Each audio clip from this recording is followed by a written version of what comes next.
صدق الله العظيم وصدق النبي الكريم وهو أصدق القائلين أما بعد. Hadirin sidang jamaah Jumat yang dirahmati Allah Subhanahu wa taala.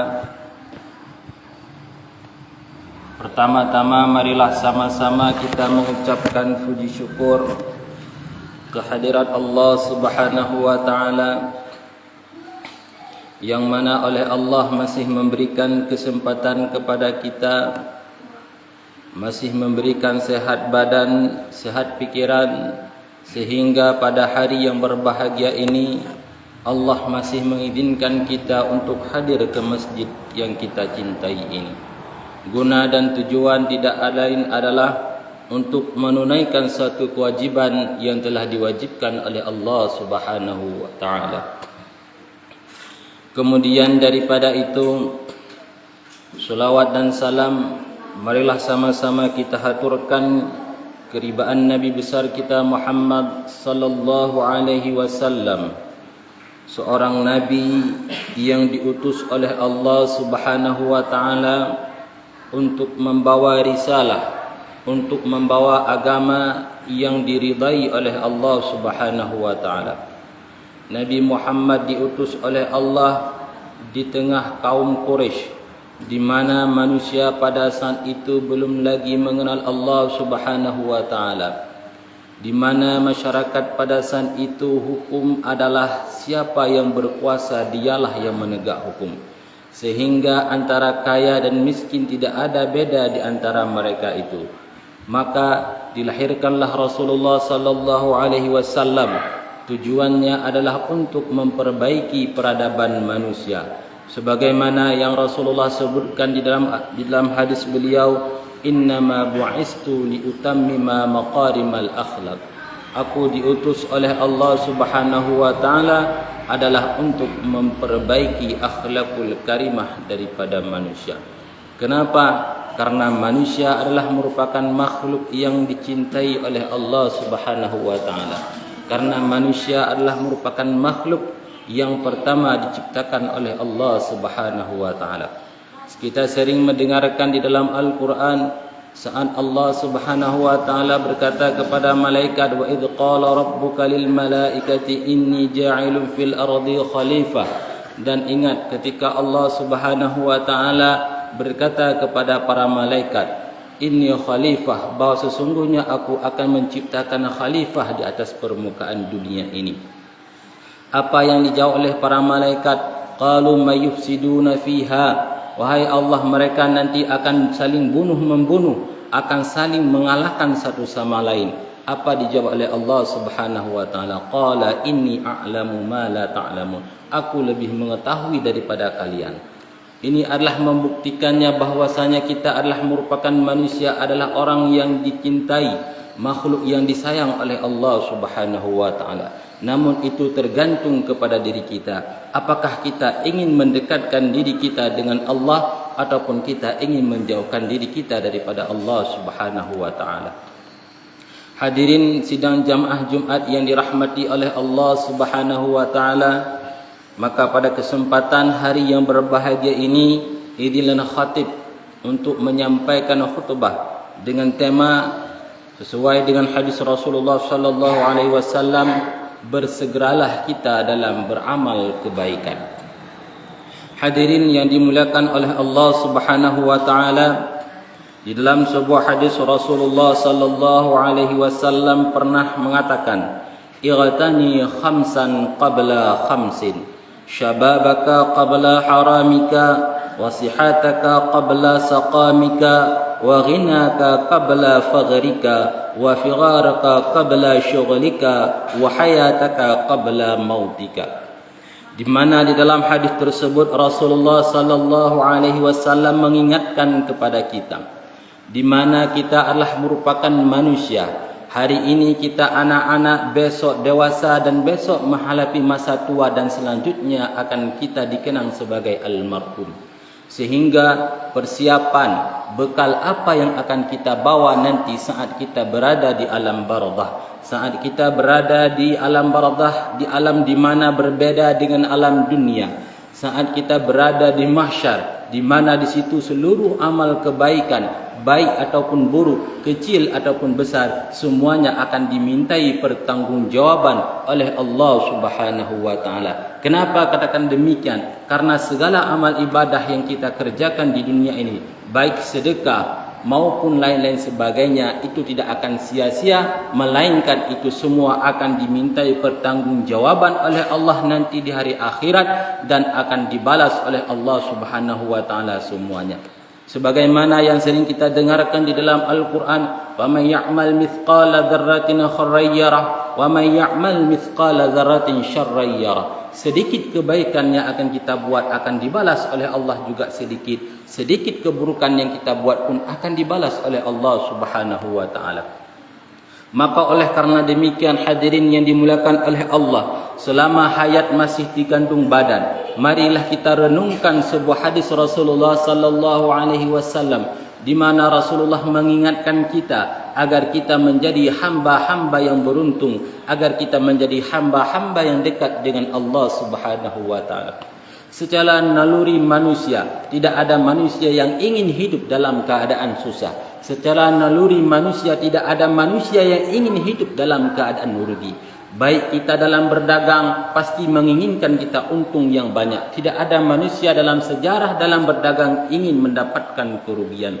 Begitu juga manusia dalam menghadapi pendidikan, baik pendidikan itu bersifat formal ataupun non formal, manusia tetap ingin menjadi yang terdepan. Tetap manusia ingin unggul daripada manusia-manusia yang lain. Maka oleh karena demikian, di dunia kita menginginkan kebaikan, namun di akhirat pun jangan kita lupakan kebaikan tersebut. Dalam artian apa? Usaha yang kita lakukan di alam dunia ini jangan sampai sia-sia, membawa kita rugi dunia maupun akhirat.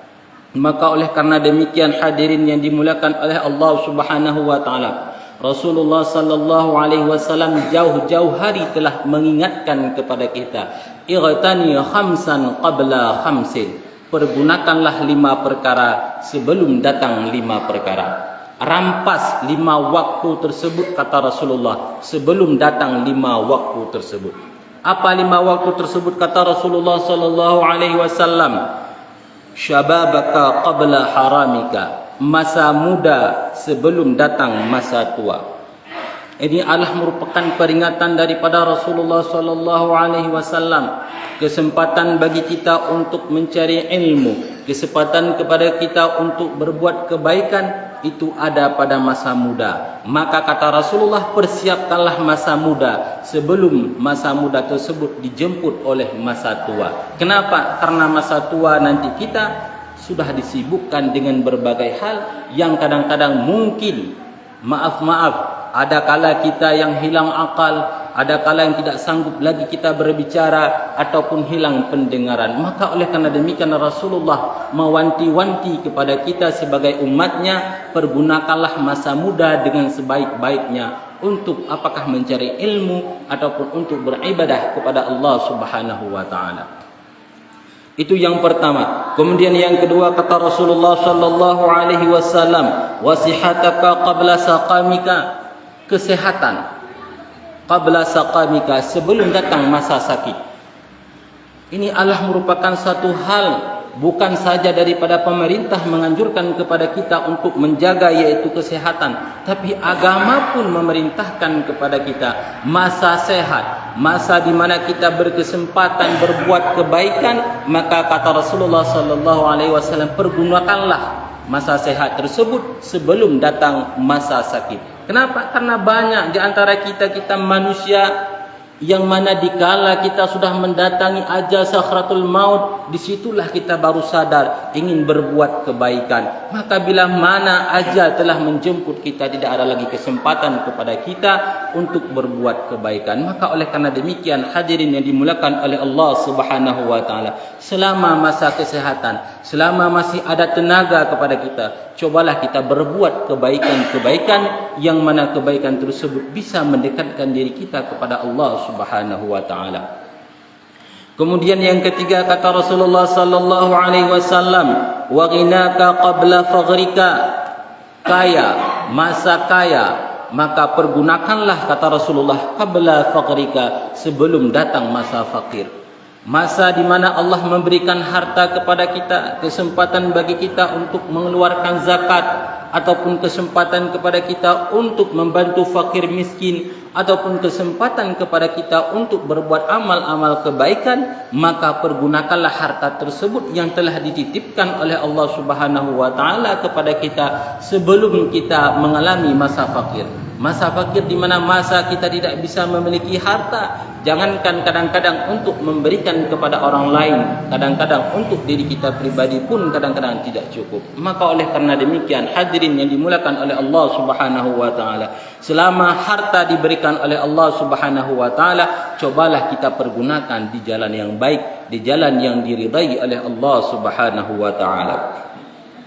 Kemudian Rasulullah sallallahu alaihi wasallam melanjutkan, wa firaraka qabla syughlika, masa luang qabla syughlika, sebelum datang masa yang disibukkan ataupun masa yang sempit.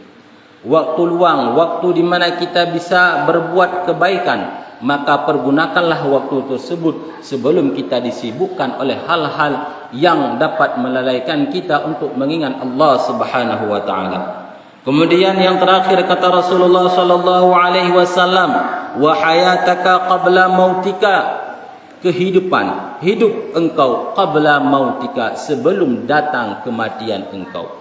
Selama kita masih diberikan umur panjang oleh Allah Subhanahu wa taala, maka hadirin, marilah sama-sama kita untuk mengingat Allah Subhanahu wa taala. Marilah sama-sama kita mengajak saudara, tetangga dan lain sebagainya untuk mendekatkan diri kita kepada Allah Subhanahu wa taala. Karena kenapa?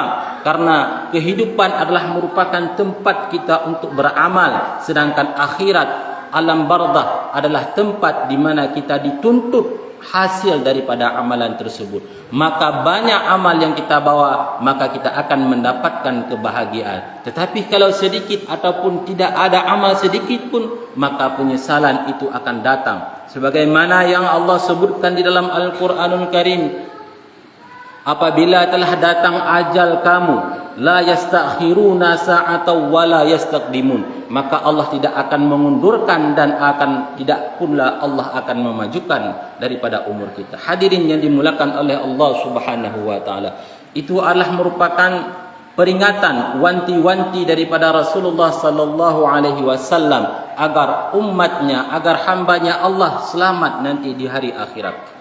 Hadirin yang dimuliakan oleh Allah Subhanahu wa taala, bahkan di dalam hadis yang lain Rasulullah sallallahu alaihi wasallam pula juga mengingatkan kepada kita, ni'matani maghbusun fihima katsirun minan nasi. Ada dua nikmat yang diberikan oleh Allah pada diri manusia, fihima katsirun minan nasi, namun kebanyakan di antara dua nikmat tersebut maghbusun, lupa ataupun lalai manusia tersebut untuk memanfaatkan dua nikmat tersebut. Apa dua nikmat tersebut yang disabdakan oleh Rasulullah? Yang pertama as-sihhatu, kesehatan, dan yang kedua adalah al-figharu, waktu luang. Inilah dua nikmat yang sering disia-siakan oleh manusia, yang sering dilupakan oleh manusia. Kapan manusia sadar? Kapan manusia insaf? Di saat lidah tidak bisa lagi bergerak, tubuh tidak bisa lagi bergerak. Disitulah manusia baru sadar untuk mengingat Allah Subhanahu wa taala. Hadirin yang dimuliakan oleh Allah Subhanahu wa taala, bahkan Imam Al-Ghazali rahimallahu taala pernah bersabda,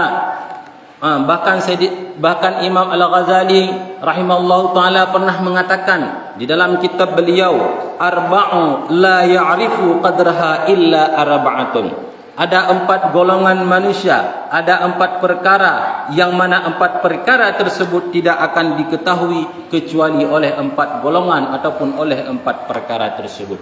Ada empat hal yang disia-siakan oleh manusia, akan tetapi pada manusia yang lain itu sangat berharga. Apa empat hal tersebut? Yang pertama, la ya'rifu qadral hayah illal mauta. Tidak akan berharga kehidupan bagi orang yang hidup illal mauta, kecuali bagi orang-orang yang sudah mati. Kalau kita ingin bertanya seberapa pentingnya sebuah kehidupan bagi orang yang hidup, maka berbagai macam jawaban orang yang hidup akan memberi tanggapan tentang arti daripada sebuah kehidupan. Ada yang mengartikan adalah kehidupan inilah tempat kita untuk berfoya-foya. Ada yang mengatakan adalah hari kehidupan ini adalah tempat kita untuk bermain-main. Dalam artian apa? Tidak ada rasa takut, tidak ada rasa penyesalan bagi orang yang hidup, yang sedang hidup. Akan tetapi baru berharganya sebuah kehidupan illal mauta, kecuali orang-orang yang sudah mati. Bagi orang yang sudah mati, kehidupan ini adalah sangat berharga. Kenapa? Karena mereka sudah tahu bagaimana di alam barzakh, sehingga mereka menginginkan, bahkan ada hadis Rasulullah mengatakan menginginkan manusia yang sudah meninggal untuk kembali kepada dunia hanya semata-mata ingin bersujud kepada Allah Subhanahu wa taala. Bagi kita yang hidup mungkin kehidupan ini hal yang biasa, akan tetapi bagi orang yang sudah meninggal, yang sudah berada di alam barzakh, yang sudah ribuan tahun hidupnya semenjak Nabi Allah Adam alaihissalam sampai hari ini, mereka menginginkan untuk kembali ke alam dunia hanya semata-mata untuk beribadah kepada Allah Subhanahu wa taala. Kemudian yang kedua, kata Imam Al-Ghazali, wala qadral hasihata illa ahlu saqmi, dan tidak akan berarti tidak berharga sebuah kesehatan kecuali bagi orang-orang yang mengalami masa sakit. Orang yang sudah sakit di situ baru tahu seberapa pentingnya sebuah kesehatan. Akan tetapi bagi diri kita yang tidak mau merenungkan arti daripada sebuah kehidupan, maka masa sehat itu tidak ada artinya bagi kita. Maka inilah yang sering dilupakan oleh manusia, kata Imam Al-Ghazali. Kemudian kata Imam Al-Ghazali, wala qadra syabab illa ahlul haram.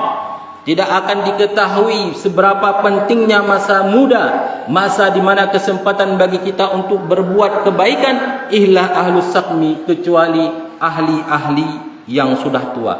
Kalau kita ingin bertanya kepada para pemuda, kepada anak-anak, mereka akan menjawab, untuk apa masa muda kalian? Untuk apa masa anak-anak kalian? Mereka pasti akan menjawab, untuk bermain.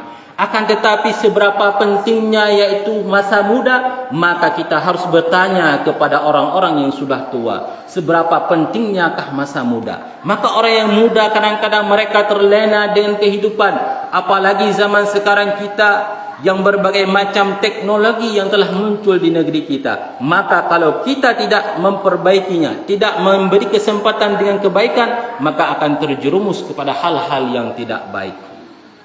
Kemudian yang terakhir kata Imam Al-Ghazali, laqadal ghina illa alul faqri.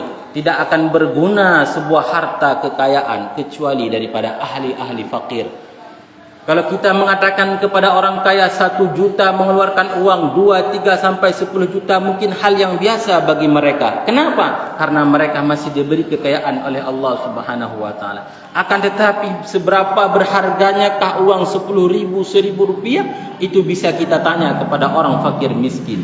Maka oleh karena demikian hadirin yang dimuliakan oleh Allah Subhanahu wa taala, daripada 4 hal tersebut yang masih diberikan oleh Allah kepada kita, cobalah kita gunakan semuanya agar 4 hal tersebut bisa mendekatkan diri kita kepada Allah Subhanahu wa taala, baik dari segi kesehatan, kekayaan dan lain-lain sebagainya. Kenapa? Karena masa muda, masa waktu luang bagi kita adalah untuk mencari bekal, yang bekal tersebut yang akan kita bawakan di negeri akhirat nanti.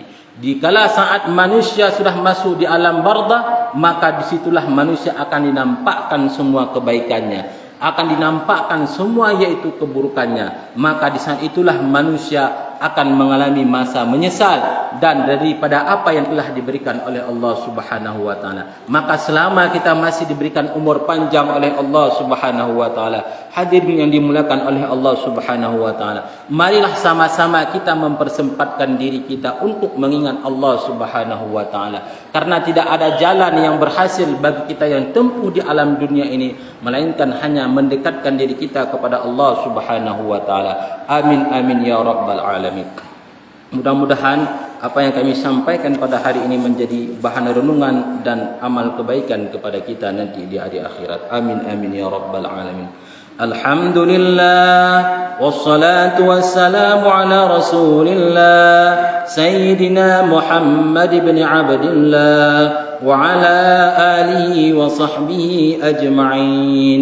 أيها الناس اتقوا الله حق تقاته ولا تموتن إلا وأنتم مسلمون.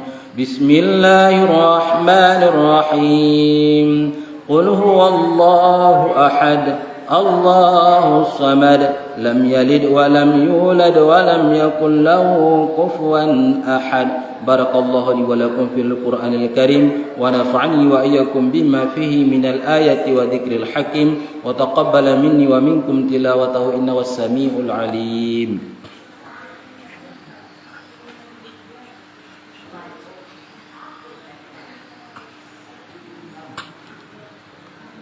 الحمد لله والصلاة والسلام على رسول الله سيدنا محمد بن عبد الله وعلى آله وصحبه أجمعين.